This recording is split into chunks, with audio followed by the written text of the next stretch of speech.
We're converting to fender mirrors on the Z. Let me walk you through the entire process, including showing you the multiple placement points that you can choose from.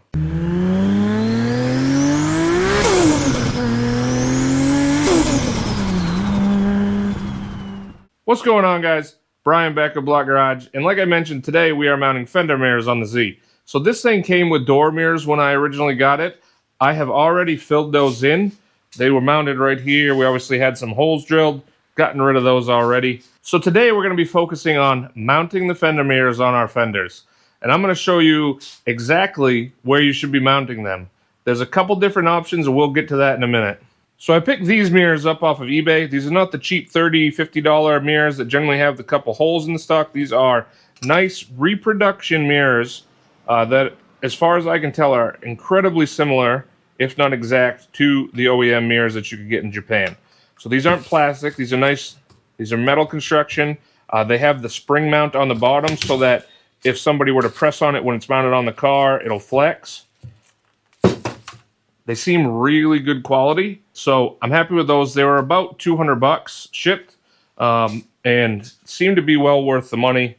We'll see once we get them actually on the car and actually get to use them. The biggest thing I saw with those cheap ones is that you can't see anything out of the mirrors. I've never driven a car with fender mirrors, so I don't really know what to expect. We'll see what happens. Just in my opinion, I really like the way they look on these Z cars. You know, on an S30 with those fender mirrors up here, I think it looks really good. And since this isn't a daily driver, I'm not that worried about having the best viewing angle necessarily. So this is mostly an aesthetic choice. You know, I just really like the way they look. I know there's some people that feel strongly the opposite way. Some people that feel strongly the same way that I do. I think going with the look we're going with the fender flares, the three-piece wing, you know, the big wheels. I think it's gonna complete the look. So I want to throw those on before we actually get to starting the bodywork, just as a fun little project. So we're gonna do that today, and I'm gonna walk you through. And the biggest thing is figuring out your placement. And I have done a bunch of research, and I will show you the couple of options that there are where people commonly place these, so that you can make an informed decision and figure out where you want to put them. So, like I mentioned, there's a couple different ways to mount these mirrors, and you need to figure out which way you want to do it. So with the research that I've done, these are mounted asymmetrical. They will be slightly further back and further towards the outside of the car on the passenger side of the car. Now, a user on the classic Z-Car forum, HS30H, he claims to be the one that originally came up with these measurements. He had a 240 ZG car, meaning it came from Nissan OEM with the flares and the fender mirrors mounted directly from the factory. So he took the measurements from his car and basically measured from the inside edge of the fender and the edge of the fender at the headlight bucket to the edge of the mounting base of the mirror. Not to the hole that you drill, but to the edge of the mounting base of the mirror. And I'll show you what the measurements are. So I'll throw up on the screen right now the diagram that he came up with. But you can see clearly what the measurements are. I'll throw a link down below also for where you can find this. So with the information that he provided, on the driver's side, you want to be back from that edge 19.5 centimeters. And from the inner fender, you want to be out 15 centimeters. Now on the passenger side, you want to be back right to here. It's 23.5 centimeters. And then from the inner fender, it is 17 centimeters. So with those different measurements, you'll be backwards approximately 1.75 inches and further towards the out, probably 3/4 of an inch. That apparently, according to Nissan, gives the optimum viewing angle sitting in the driver's seat. Obviously in Japan, this would have been reversed because this would have been a right-hand drive car. You know, the left-hand mirror would have been further back and out, but we just mirrored everything. But this is what he came up with on his ZG car, according to Nissan. I have seen rumors where Nissan moved them around a little bit over the years, but this is off of what we know from a 240 ZG, meaning it came from Nissan this way from the factory with the fender mirrors. So you might be wondering, why is there another mark there? That is because there's another common mounting place that people also use, but it's for a symmetrical mount. So instead of having them offset slightly, we have them exact same position left and right. So from what I found with this one, is they're actually mounted both further back than the OEM location. So from the front of the fender, you're 10.5 inches back, as opposed to about 7 3/4. So that's about 2 3/4 further back. And then from the inner fender, you are 7 inches from the inside, so it's about an inch further out. That's on the driver's side. The passenger side obviously is going to be different as far as your differences. But this is symmetrical, so those measurements, the 10.5 inches back, 7 inches out, is the same on the passenger side. And that is the way that I'm going to do it. I looked at some pictures. I mocked them up real quick just by having somebody hold them up there for me, and sat in where the driver's seat would be. And to be honest, I really couldn't tell any difference sitting there. I mean, we're in the garage. I can't see cars around me. It looked the same. So I would rather, just for me, go with symmetrical. I like the placement. We're doing that. Let's move on.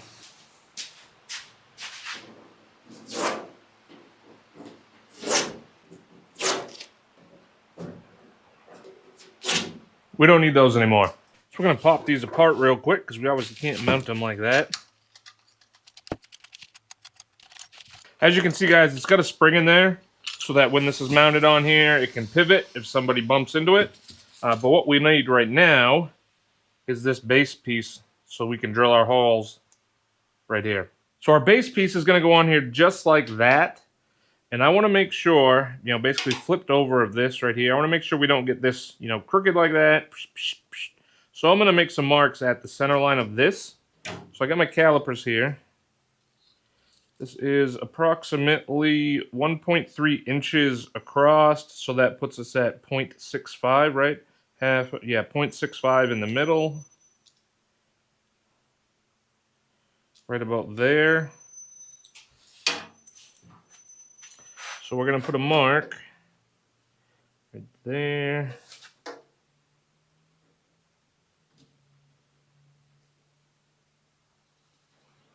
Right there. So that should allow us to get this piece centered, and we'll mark our holes and drill them. So what we're going to do is we'll throw a line on here real quick.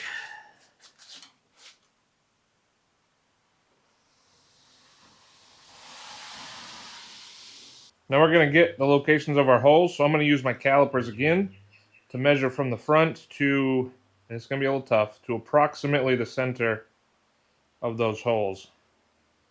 Should this side work better?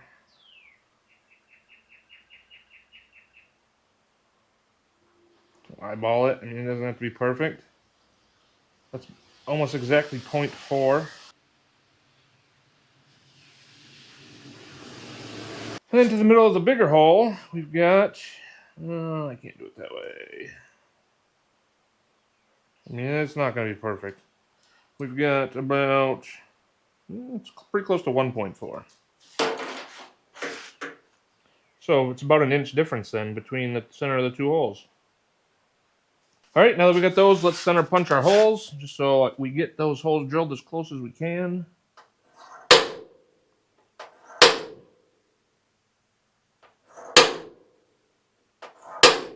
Now we drill our pilot holes. You always want to drill a pilot hole so that it's easier to drill and you have less chance of it moving.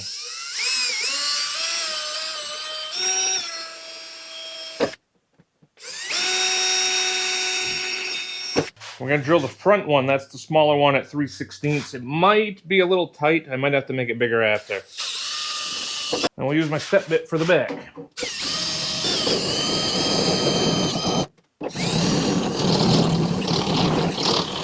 So let's see how that fits. Yeah, just like I figured, we got to make both of the holes bigger.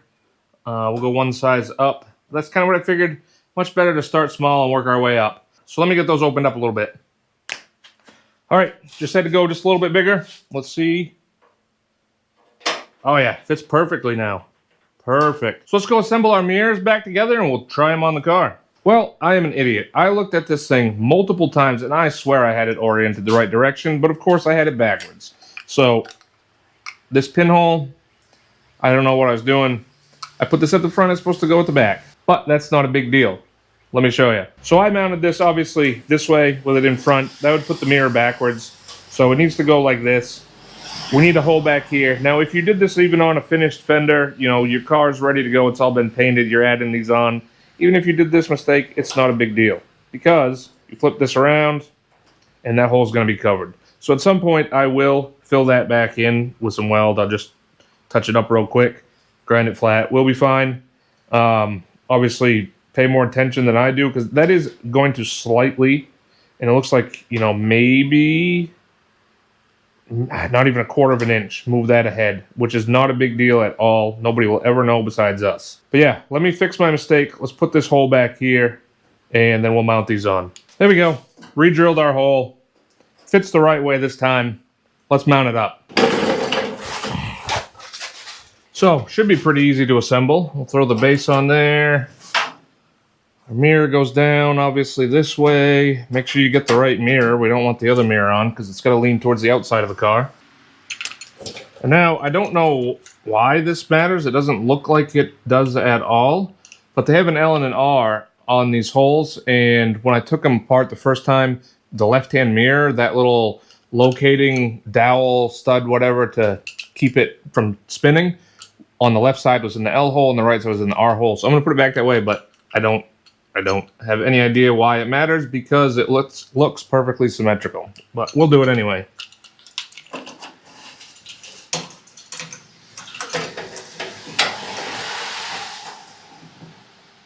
This is going to be a little tough. Actually, let's swap hands. Definitely would be easier to have two people doing this just to hold that mirror, because that is tough. I just barely got it. It is not easy to put the base on, hold the mirror, and put the nut on.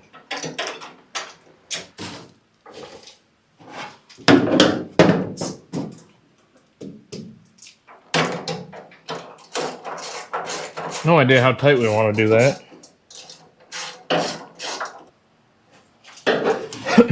While she's on there, let me go do the other side real quick.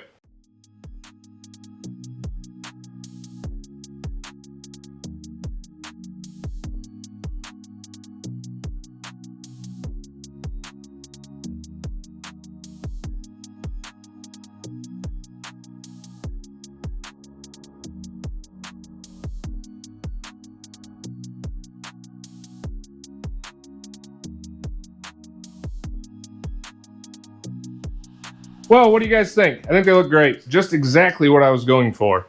So really easy to do. I mean, they look cool looking down the side of the car, or from the front, I guess. Let's stand back here. Yeah, I like it. I do like it.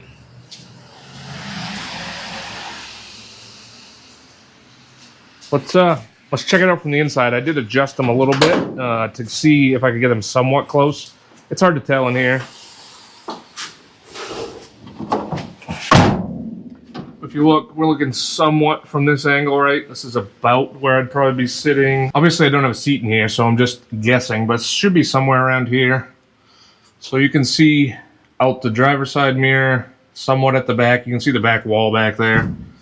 Out the passenger side mirror, we're looking at something over there. That one I think might be a little convex because when we were adjusting it, it didn't seem to change very much. But yeah, I think it looks really cool. So let me know what you guys think. It's echoey in here. Let me get outside.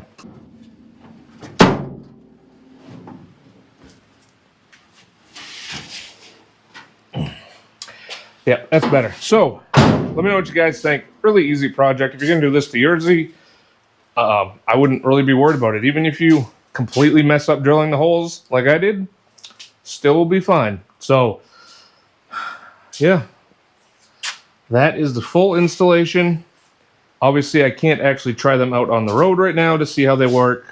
Everything I have read says they do not work as good as a traditional door mirror, but I really don't care. So this is really for aesthetics, 100% for aesthetics. I just think it looks cool. It's definitely a talking point. You know, when people see the car, most people have never even seen fender mirrors before. I've never had a car with fender mirrors. I don't generally, this is the first really old car that I've ever had. These ones, these mirrors, I would say worth the $200 compared to what I have heard about the cheaper mirrors. So happy with those things. But that'll about do it for this video. Leave me some comments down below if you got any questions. Like I said, it's a pretty simple process. I'll also, like I said, throw up link to the pictures with the different positioning diagrams so that you guys can see if any of you guys are doing this. So that'll about do it for this one. Let me know what you guys think. Leave some comments down below. Maybe buy some merch, subscribe to my Patreon, become a YouTube member, you know. But I'll see you guys in the next video.